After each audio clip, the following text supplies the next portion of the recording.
그러면 의사일정 제1항 별내선 복선 전철 사업 노선 변경 결의문 채택의 건을 상정합니다. 본 안건을 발의하신 장영숙 부의장님께서는 제안 설명을 해주시기 바랍니다. 설명을 드리겠습니다. 먼저 제안 이유는 경기도에서는 구리시민의 최대 수건 사업인 별내선 복선 전철 사업을 추진하면서 당초 예비 타당성 조사와 같이 구리시 도매시장 사거리를 경유하는 노선으로 사업을 확정, 2015년 기공식을 시작으로 현재 공사가 진행 중에 있는 바, 공사와 관련 우리 의회에서는 구리 시민의 불편과 민원이 최소화되고 조속히 해결될 수 있기를 바라며 특히 별내선 제3공부 구리시 수택동 3명주택 지하를 관통하는 노선 변경을 요구하는 주민의 청원이 있어 구리시 의회는 시민의 의사를 대변하여 구리시 수택동 3명주택 주민의 의견을 수렴, 별내선 제3공부 노선 변경 검토 등을 민원의 해결을 요구하면서 다음과 같이 결의하고자 합니다.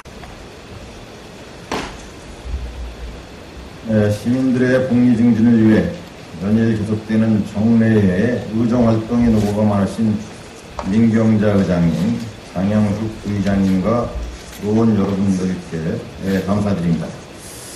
이번 시정질문에 대한 답변은 의원님들께서 질문하신 순서대로 답변드리고 중복되는 질문은 묶어서 답변드리도록 하겠습니다. 진화자 의원님과 박석인 운영위원장님, 임여복 의원님, 장영숙 부의장님의 공통된 질문사항으로서 우리 월드디자인시티 교통사업 투입 예산과 외국인 투자금, 중투위 심의사항, 향후 추진계획과 시장의 견해 등에 대해서 답변드리겠습니다. 먼저 진화자 의원님께서 질문하신 GWDC 투자 예산 총액, 외국인 투자자의 투자금 이체 여부와 현 상황에 대하여 답변드리겠습니다. 먼저 월드 디자인시티 조성사업 추진 이래 2010년부터 2016년 5월 말 현재 총 집행 예산은 103억 7,400만 원입니다. 이 중 57억 6,400만 원은 우리시에서 46억 1천만 원은 우리 도시공사가 집행하였습니다. 다음은 2015년 5월 6일 프레스센터에서 발표한 투자 계획 내용입니다.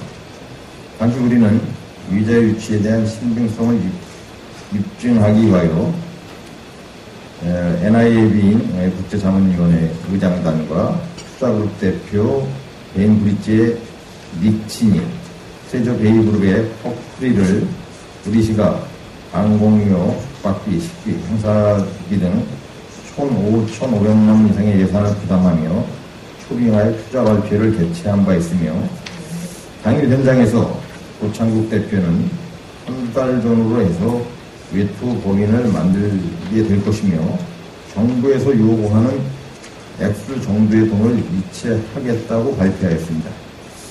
그러나 안타깝게도 발표된 사항들은 현재까지 이행되지 않고 있어 우리시는 2015년 12월부터 금년 7월 초까지 총 6회에 걸쳐 이행 촉구 공문을 발송하였습니다. 축소만 해놓고 또 많은 세월이 간다고 예산이 없다 그런다면은 이거는 우리가 아무런 필요가 없는 거잖아요.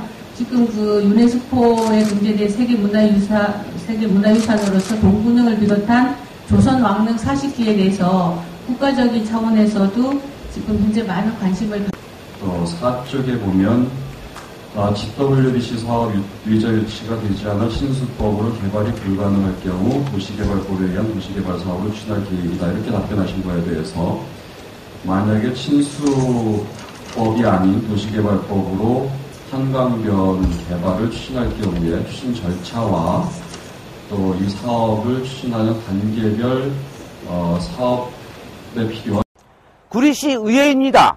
현재 본회의장에서는 지난 8일 진화자 의원을 비롯 5명의 시의원이 시정질문에 대해 백경현 구리시장의 답변이 이어지고 있습니다. 이에 앞서 구리시 의회는 집단 민원이 발생한 별내선 노선 변경에 대한 결의문을 채택했습니다. 구리시의 의원들은 별내선 전철역의 원활한 추진을 위하여 주민을 대상으로 설명회 등을 개최하여 노선 변경을 포함한 구리 주민 의견을 재수렴하고 민원을 해결한 후에 사업 시행 인가 승인할 것을 골자로 한 결의문을 만장일치로 채택했습니다. 그러나 백경현 구리시장은 시정 답변을 통해 3용 주택 노선 변경을 수차례 경기도에 요청하였으나 현실적으로 어렵다는 답변을 받았다는 답변을 했습니다. 백 시장은 이어 국토건설부에 이 같은 내용을 다시 재건의하여 경기도에서도 재검토 중에 있다고 답변했습니다. 백경현 시장은 공무원들이 민감한 인사와 관련해서 지난 1월 승진 인사에 대해서는 재심사 대상이 되지 않으며 당시 업무를 추진했던 대상자들이 징계 처분을 받은 만큼 승진 인사에 대해서 취소가 가능한지 직권남용 여부를 법률 검토를 받아 방향을 결정하겠다고 밝혔습니다. 또 백 시장은 직위 해제된 공직자들의 복귀 여부에 대해 지난 7월 8일자로 복직 처분을 했다고 밝혔습니다. 백 시장은 구리도시공사에 대해서도 도시공사의 재정 자립을 위해 수택동 공용주차장의 임대아파트 건립, 엣지타운 개발사업, 갈매 역세권 사업 등에 대해 도시공사가 원활하게 사업을 진행할 수 있도록 행정적 지원을 적극적으로 하겠다고 밝혔습니다. 백 시장은 보건소장을 관리의사로 전보 조치한 사유에 대해서도 밝혔습니다.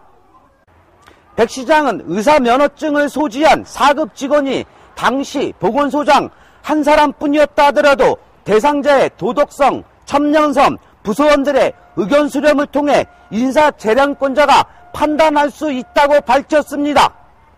백 시장은 보건소장직에 대해서는 조만간 적절한 조치를 하겠다고 또 한 번 밝혔습니다. 백 시장은 이어 최근 이슈가 되고 있는 수택동 381의 20번지 구리시장 농협부지에 대해서도 감사원 감사에서 사업부지, 진입로, 교통 문제에 대해 지적을 받아 개안을 건축주에게 제출도록 요구했으며 건축주로부터 오피스텔 주변 일반 통행 방안 연구 보고서가 제출되어 검토 중에 있다고 밝혔습니다. 백 시장은 이와 더불어 주민 의견을 수렴하고 구리경찰서와 협의하여 건축주에게 해결 방안을 모색하고 피해 보상 문제가 발생하지 않도록 노력하겠다고 밝혔습니다. 백 시장 취임 후 처음 열린 시정 답변 현장에서 GNN 뉴스 오민석입니다.